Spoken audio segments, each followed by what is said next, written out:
ভাবেন একবার, একটা শহর, হাজার হাজার মানুষ, বাজার চলতেছে, বাচ্চারা দৌড়াইতেছে, কেউ রান্না করতেছে, কেউ হাসতেছে।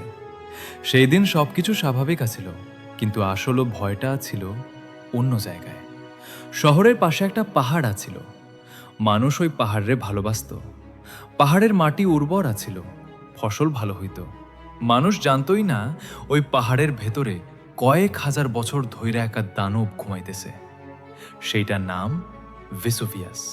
৭৯ সালের ২৪শে আগস্ট দুপুরের পর হঠাৎ আকাশটা কেমন যেন অন্ধকার হইয়া গেল।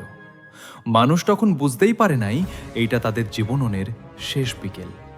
পাহাড়ের মাথা ফাইটা গেল, আগুনের মেঘ উঠল আকাশে, গরম ছাই বৃষ্টির মতো পড়তে লাগলো। কেউ তখন আন্দাজও করতে পারে নাই এই ছাইয়ের নিচে পুরা শহর চাপা পড়ব। মানুষ দৌড়াইতে লাগলো, কেউ ঘরে লুকাইল, কেউ সন্তানরে বুকে চাইপা ধরল, কেউ দরজা আটকাইয়া বইসা রইল। কিন্তু কোনো লাভ হয় নাই।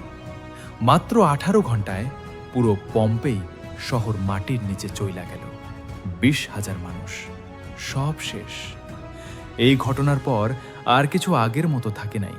কিন্তু গল্পটা এখানে শেষ না। ১৭০০ বছর পরে যখন মাটি খোঁড়া হইল, মানুষ যা দেখল তা দেখে দেখে তাদের বুক কাঁপছিল। মানুষগুলা এখনো সেইভাবেই আছে, যেভাবে মরছিল।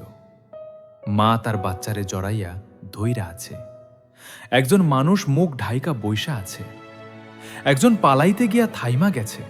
পম্পেই শুধু একটা ধ্বংস হওয়া শহর না, পম্পেই হইল থাইমা যাওয়া সময়।